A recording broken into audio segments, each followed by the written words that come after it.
Halo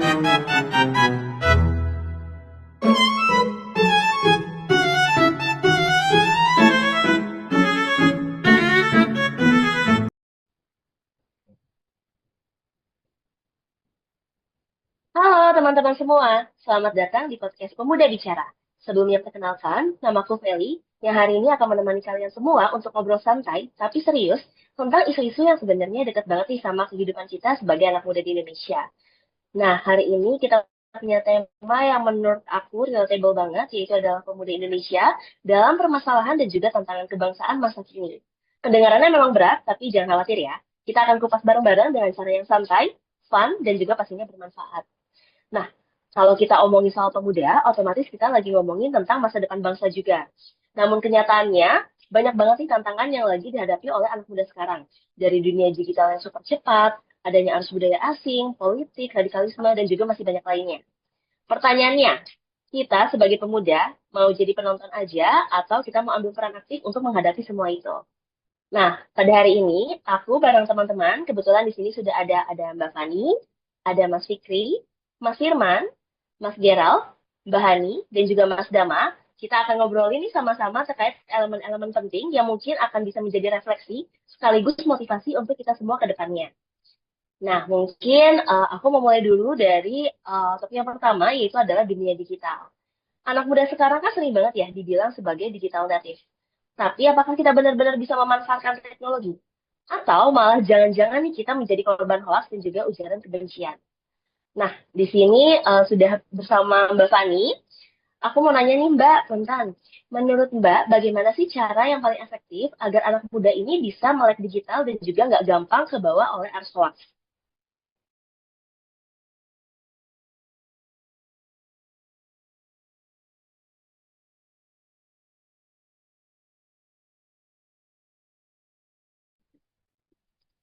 Boleh Mbak Fani? Ya, halo semuanya. Ya, perkenalkan saya Fani, saya dosen di Politeknik PU. Saya mau jawab nih pertanyaan dari Mbak Feli. Tadi kan gimana strategi untuk melatih agar pemuda mampu memilah informasi? Kalau menurut saya sih, salah satu strategi yang efektif itu supaya pemuda-pemuda nih seperti kita itu tidak terjebak dalam hoax atau ujaran kebencian adalah yang paling pertama itu pasti memperkuat literasi digital. Karena kita itu harus membiasakan diri untuk berpikir kritis, misalnya dengan cek fakta, itu yang paling utama, lalu kita periksa sumber beritanya, dan juga tidak langsung menyebarkan berita yang kita terima sebelum kita teliti dulu kebenarannya. Selain itu juga pastinya ada juga kontribusi dari tempat pendidikan seperti sekolah, kampus, ataupun dari organisasi yang mengedukasi tentang etika dalam bersosial media. Tentunya komunitas sama lingkungan terdekat juga harus saling mendukung untuk menjadi ruang belajar yang sehat gitu. Jadi kita membangun budaya berdiskusi yang berdasarkan data, bukan emosi. Jadi dengan cara ini menurut saya sih pemuda akan lebih bijak sih dalam menggunakan sosial media, tidak mudah terprovokasi atau langsung menjadi agen penyebar informasi yang positif, eh, baiknya menjadi yang positif bagi masyarakat. Menurut saya gitu sih, Mbak. Oke, keren banget nih. Terima kasih sebelumnya ya, Mbak Fani. Keren banget tadi kalau Mbak Fani bilang strategi efektifnya adalah kita harus memperkuat literasi digital, berpikir kritis, dan juga jangan langsung menyebarkan berita-berita seperti itu. Oke, mungkin nanti di akhir kita akan buka sesi untuk tanya jawab, tapi selanjutnya aku mau lanjut ke topik berikutnya dulu ya. Nah, di sini kita lanjut mau bahas soal budaya asing. Zaman sekarang ini, arus globalisasi mungkin sudah nggak bisa dibendung lagi. Banyak yang bilang kalau misalkan anak muda jadi gampang ke bawah budaya luar sampai lupa sama budaya Indonesia sendiri. Nah, namun sebenarnya budaya asing itu nggak melulu soal negatif. Nah, kalau aku boleh tanya sama Mas Fikri, menurut Mas Fikri, apa sih hal positif yang bisa diambil dari budaya luar tanpa meninggalkan identitas kita sebagai orang Indonesia? Fikri. Baik, izin menjawab ya Mbak Ferry. Perkenalkan nama saya Fikri, saya CPNS Desain Asisten Ahli di Teknik Pekerjaan Umum Semarang.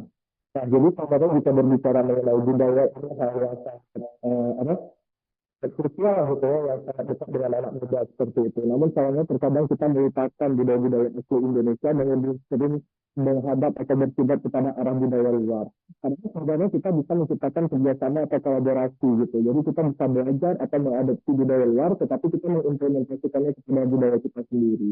Nah, misalnya kita ambil contoh mengenai budaya sastra gitu kan. Di Indonesia banyak sekali sastra dan naskah-naskah kuno, tetapi sayangnya kita tidak tahu bagaimana cara mengolahnya, bagaimana cara menyimpannya. Sehingga kadang naskah-naskah itu hanya tersimpan di perpustakaan, dimakan rayap dan tidak terurus. Nah, padahal kita bisa mengambil atau mengadopsi budaya luar seperti itu. Katakanlah misalnya budaya di Eropa, kita menjaga naskah-naskah kunonya dengan baik di perpustakaan, kemudian memanfaatkan teknologi untuk gitu kan. Sehingga naskah-naskah kuno itu bisa tetap dibaca oleh generasi muda di masa depan seperti itu. Nah, itu kan juga merupakan salah satu kerjasama atau implementasi budaya luar gitu kan ke dalam budaya kita. Jadi naskah kuno itu sebagai bagian daripada budaya sastra Indonesia dapat kita baca hingga pada kedepannya seperti itu dengan memanfaatkan budaya-budaya luar atau meniru budaya-budaya luar seperti itu. Kemudian itu juga misalnya bisa mencontoh budaya sebagai naskah kuno dari Malaysia. Mereka memanfaatkan cerita-cerita dalam naskah kuno, kemudian memasukkannya ke dalam animasi anak-anak. Sehingga anak-anak mulai dari tingkat TK ataupun pendidikan dasar itu sudah mengenal cerita-cerita legenda-legenda rakyatnya. Seperti cerita masyarakat tempat. Nah, jadi kita budaya, sebenarnya banyak budaya Indonesia yang terus kita jaga dan bisa terus kita lestarikan dengan memanfaatkan atau melihat seperti itu dari penjagaan budaya-budaya di luar. Seperti itu, Mbak Fred. Oke, terima kasih banyak Mas Fikri. Memang sangat dibutuhkan ya adanya kolaboratif nih dalam mengadaptasi mungkin dari budaya luar ini ke Indonesia. Namun mungkin yang kita perlu ambil hanya yang positif-positifnya aja, seperti itu ya. Oke, nah mungkin terima kasih Mas Fikri. Nah, mungkin kalau untuk topik berikutnya ini sebetulnya sedikit sensitif, yaitu adalah terkait soal politik. Banyak mungkin anak muda yang merasa kalau politik itu bisa dibilang kotor, ribet, dan akhirnya menjadi cuek. Namun kalau kita nggak ikut nimbrung sebetulnya ya yang rugi ya kita sendiri gitu. Nah aku penasaran nih, Mas Firman, kalau misalnya aku boleh tanya, kenapa banyak banget pemuda yang nggak percaya sama dunia politik? Dan menurutnya Mas Firman nih, langkah paling simpel apa yang mungkin bisa kita lakuin biar kita tetap kritis, namun nggak nyemplung ke politik yang toksik? Nah, boleh dijawab Mas Firman? Oke, jadi saya Firman, penata kelola Jalan Jembatan Ali Pertama dari Direktorat Pembangunan Jembatan. Jadi terkait ada banyak yang bersifat cuek terhadap politik, ada beberapa faktor yang saling berkaitan. Yang pertama mungkin yang paling kentara itu adalah faktor keteladanan ya. Jadi banyak anak muda yang melihat politik itu bukan lagi sebagai arena untuk melayani rakyat. Jadi cuman ajang berebut kekuasaan dan kepentingan. Terus kalau yang cuek yang kedua itu karena ada gap atau jarak yang besar antara proses politik sama kesehariannya. Terus politik itu terasanya formal, kaku, terus jauh untuk digapai. Sementara dunia anak muda itu kan lebih cenderung dinamis, serba digital dan langsung gitu kan. Terus cara penyampaian politik itu juga jadi masalah karena informasi politik seringkali datang dalam bentuk yang negatif, penuh dengan hoax, ujaran kebencian lalu pertengkaran. Di rendahnya kepercayaan ini merupakan reaksi terhadap kondisi yang ada, bukan karena mereka tidak peduli dengan masa depan bangsa. Caranya untuk tidak terjebak dalam praktik politik yang buruk, karena ini tuh kita harus berpartisipasi kan. Yang pertama yang paling mudah itu menjadi konsumen informasi yang cerdas. Karena sebelum di-share beritanya, seperti yang dibilang Avani tadi, cek dulu faktanya. Ambil beritanya yang baik, gunakan media sosial untuk hal yang positif. Kita bisa menggunakan platform media sosial untuk menyuarakan pendapat tentang kebijakan yang berdampak langsung pada kita. Kemudian partisipasi yang paling nyata dimulai dari lingkungan terdekat, diskusi dengan keluarga soal politik, ikut dalam komunitas lokal atau menjadi relawan untuk isu-isu spesifik seperti lingkungan atau pendidikan. Jadi intinya itu mulai dari hal yang kecil, dari yang kita kuasai, dan dari yang kita peduli. Sekian. Oke, terima kasih nih Mas Firman. Bahwa memang ya, mungkin terasa ya gapnya antara anak muda dan juga politik sekarang. Dimana kalau misalkan anak muda itu dunianya lebih dinamis. Nah, bukan berarti anak muda itu tidak peduli, namun memang hanya reaksi terhadap kondisi yang ada. Dimana kita sebagai anak muda mungkin tadi ya, bisa untuk menjadi konsumen informasi yang cerdas, kemudian menggunakan sosmed dengan bijak, yaitu contohnya menyebarkan informasi yang positif dan juga menyuarakan pendapatnya. Seperti itu. Terima kasih kembali Mas Firman. Dan selanjutnya kita mungkin mau lanjut lagi ke topik selanjutnya yaitu radikalisme. Nah, generasi digital native kayak kita ini ternyata juga rentan banget loh sama paparan paham radikal, apalagi lewat internet. Nah, Mas Gerald, izin, aku mau nanya nih Mas, kalau menurut Mas Gerald, kenapa hal ini bisa terjadi? Dan bagaimana sih peran keluarga, sekolah, dan juga komunitas untuk menjadi benteng supaya pemuda itu tetap toleran dan juga nggak gampang kebawa oleh arus radikalisme? Monggo Mas Gerald, boleh dijawab. Ya, siap. Terima kasih Mbak Feli. Perkenalkan saya Gerald, penata kelola penyetaan lingkungan ahli pertama dari Sekretariat Direktorat Jenderal Cipta Karya. Jadi untuk yang pertama itu, mengapa pemuda Indonesia yang notabene-nya adalah generasi naratif itu sangat rentan terhadap paparan radikal yang berada di menyebar di dunia maya. Yang pertama itu karena karakteristik generasi digital yang sangat cepat, yaitu karena anak muda terbiasa mencari informasi instan tanpa selalu memverifikasi sumber. Yang kedua, strategi penyebaran paham radikal di dunia maya, konten yang dikemas kreatif seperti meme, video pendek, musik, bahkan game online dimanfaatkan untuk menyelipkan sedikit adanya narasi kebencian. Yang ketiga itu mungkin adanya kerentanan sosial psikologis bagi pemuda. Pemuda itu sering mencari jawaban atas pertanyaan untuk apa sih hidup, terus apa sih tujuan saya.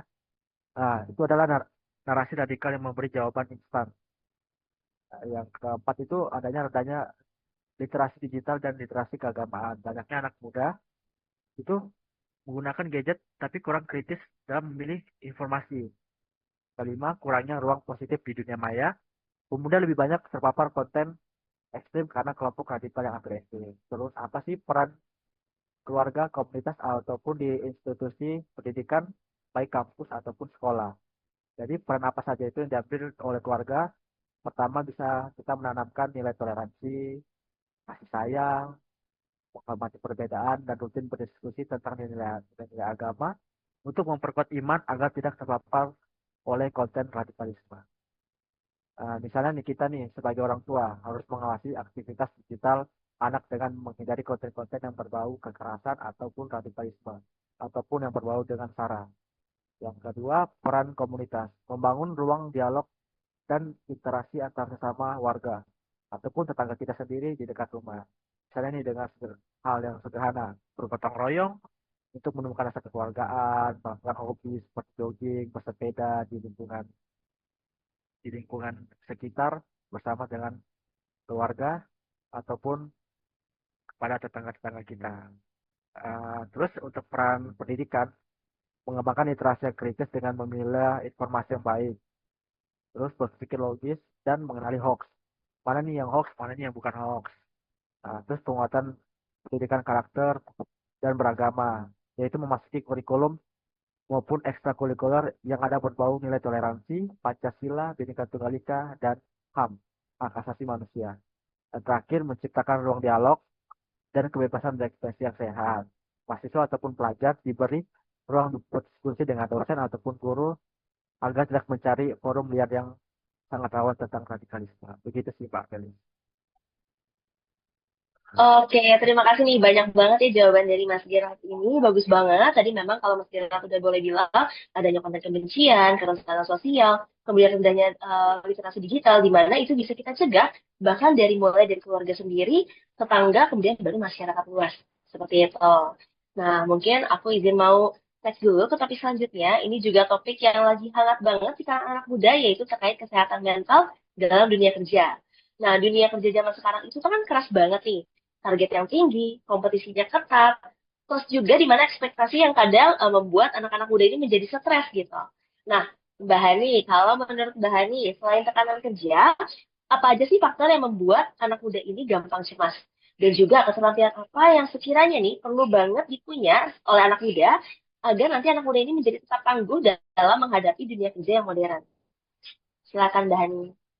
Ya, Kalau kita bicara soal stres anak muda di dunia kerja, sebenarnya bukan cuma target atau beban kerja aja yang jadi pemicu. Ada faktor lain yang sama kuatnya, misalnya tekanan finansial. Banyak anak muda itu dituntut untuk cepat mandiri secara ekonomi, sementara biaya hidup makin tinggi. Itu jelas bikin rasa cemas sendiri. Kemudian ada perbandingan sosial di media sosial. Anak muda itu sering terjebak membandingkan diri dengan teman sebaya yang terlihat lebih sukses, padahal realitasnya itu nggak selalu seperti yang ditampilkan. Belum lagi ekspektasi keluarga dan lingkungan, misalnya dorongan untuk segera mapan, menikah, atau punya jabatan bagus di usia muda. Ditambah dengan budaya kerja yang kurang mendukung, bisa membuat kesehatan mental makin tertekan. Dan terakhir, kurangnya akses ke dukungan mental. Masih banyak stigma ketika anak muda ingin berkonsultasi atau mencari bantuan profesional, akhirnya banyak yang memilih memendam masalah sendiri. Oke, terima kasih banyak Mbak Hani. Memang ya kalau kita ngomongin soal kesehatan mental ini mungkin relate banget sama anak-anak muda sekarang. Adanya tekanan finansial tadi, kemudian juga saling membandingkan nih antara yang satu dengan yang lain, dan juga kurangnya akses dukungan mental. Gitu. Nah, mungkin nanti kita akan bahas selanjutnya, tapi kita mau lanjut dulu nih ke topik terakhir yang sebenarnya ini menjadi isu hangat sekarang, di mana keresahan anak muda, yaitu adalah pengangguran. Banyak banget nih lulusan yang nggak nyambung sama kebutuhan dunia kerja. Nah, akhirnya dia jadi susah dapat kerja, gitu ya. Nah, kalau dari Mas Dama, menurut Mas Dama, lebih baik anak muda ini tuh fokus jadi pencari kerja yang kompeten, atau justru menciptakan lapangan kerja sendiri nih lewat wirausaha. Dan juga kira-kira soft skill apa aja yang paling penting untuk diasah untuk anak muda zaman sekarang. Silahkan Mas Dama. Oke, terima kasih. Kenalin, aku Dama dari Sekretariat Direktorat Jenderal Cipta Karya sebagai penanganan humas ahli pertama. Nah, di sini aku mencoba ngasih pendapat ya atau perspektif tentang anak muda dan kaitannya dengan pekerjaan. Nah, sebelum ke situ aku pengen mencoba mengulik data. Ini ada beberapa data. Yang pertama dari Al Jazeera, sekitar 16% dari lebih penduduk usia 15 sampai 24 tahun itu menganggur. Nah, ini ada juga data dari BPS, hampir 9 juta orang atau 22% untuk usia muda itu juga belum mempunyai pekerjaan. Nah, ini sebagai hal yang atau latar belakang yang membuat kita miris ya, karena sebenarnya anak-anak muda ini sebenarnya bisa dikuatkan potensinya untuk mendapatkan pekerjaan. Nah, untuk penting mana membuat kompeten atau membuka lapangan baru. Nah, menurut saya ini dua hal yang saling beriringan dan belum bisa untuk ditentukan mana yang paling penting, tapi itu bisa berurutan. Nah, pertama saya lebih condong untuk bagaimana kita menguatkan kompetensi anak-anak muda. Nah, ini dimulai dari kita duduk di sekolah. Nah, kurikulum kita ini bisa dibentuk untuk menguatkan potensi anak muda. Jadi kurikulum yang ada itu tidak memaksakan kemampuan apa yang kiranya penting bagi pemangku kebijakan, tapi kita memberi ruang kepada anak-anak muda ini sesuai dengan minat dan bakatnya, sehingga dengan minat bakat yang menjadi modal ini suatu saat akan terbentuk dan terasa lebih baik lagi agar menjadi kompetensi yang baik. Nah, dari situ nantinya ketika dia kuliah dan akhirnya memilih jurusan yang dipilih itu nantinya sesuai dengan apa yang menjadi bakatnya, sehingga ketika dia menjalani perkuliahan dia juga bisa menikmati dan bisa lebih memahami dan meningkatkan keterampilan lebih efektif, sehingga harapannya ketika dia sudah lulus dia punya kompetensi yang memang akan digunakan. Jadi setelah lulus kuliah ini dia tidak perlu memusingkan diri untuk lintas bidang, lintas industri yang sebelumnya belum dia jajaki. Mungkin itu alurnya. Kemudian yang kedua soal keterampilan anak muda. Nah, dalam era yang disruptif ini, saya rasa kemampuan yang sangat-sangat penting itu berkaitan dengan industri digital. Nah, ada beberapa ahli yang mengatakan bahwasanya ada yang lebih penting daripada emas, yaitu apa? Data. Nah, dari data tersebut kita bisa mengolah menggunakan teknologi yang ada. Nah, teknologi yang saat ini sedang naik daun yaitu artificial intelligence. Nah, ini menjadi salah satu um, bidang yang saya rasa perlu lebih didalami oleh anak muda, bagaimana dia bisa menguatkan kemampuan di um, pengolahan data, web development, cyber security, atau machine learning yang harapannya nanti bisa dimanfaatkan untuk di berbagai sektor. Jadi sektor yang saat ini itu kita sedang berlomba-lomba bagaimana memajukan teknologi. Jadi keterampilan tentang teknologi digital ini perlu diasah lebih lagi oleh anak-anak muda, khususnya generasi kita ini. Mungkin begitu. Oke, terima kasih Mas Dama. Memang kalau kita bicara soal dunia kerja, kita mungkin boleh balik lagi kita lihat dari semasa dia duduk masih di bangku sekolah gitu ya. Mungkin dari kurikulumnya bisa disesuaikan sesuai dengan juga minat dan juga bakatnya anak, agar nanti kalau dia sudah lulus kuliah, dia nggak perlu khawatir lagi nih terkait masa depannya seperti apa dan juga dari industri digitalnya. Di mana mungkin kalau sekarang tadi yang Mas Dama dan di awal juga teman-teman sudah sebutkan, perlu adanya awareness ya terkait dari AI, teknologi, dan juga pemanfaatan data. Seperti itu. Nah, seru banget ya diskusi kita hari ini. Kita tadi sudah bicara dari digitalisasi, budaya asing, politik, radikalisme, sampai kesehatan mental dan juga pengangguran. Nah, semuanya nyambung banget ya sama realita hidup anak muda Indonesia sekarang. Nah, kalau aku izin boleh rangkum, kuncinya sebenarnya itu ada satu, yaitu adalah di peran aktifnya pemuda-pemuda sekarang. Kita nggak cuma jadi penonton atau bahkan korban dari tantangan zaman, namun kita harus bisa menjadi agen perubahan, di mana kita harus adaptif sama teknologi, kita juga harus bangga nih sama budaya kita sendiri, kita harus kritis dalam berpolitik, toleran juga dalam beragama, dan juga tangguh dalam menghadapi tekanan kerja nih. Dan juga yang terakhir jangan lupa kreatif dalam menghadapi dunia kerja. Karena pada akhirnya masa depan itu ada di tangan kita sebagai pemuda generasi ya, penerus bangsa. Nah, jadi ayo sama-sama kita ambil bagian, karena sekecil apapun kontribusi yang bisa kita lakukan, itu sangat berarti. Seperti itu. Nah, mungkin untuk hari ini, episode kita hari ini, boleh kita cukupkan. Sampai berjumpa di episode yang akan datang. Sebelumnya aku mohon maaf apabila ada salah kata ataupun perbuatan. Terima kasih.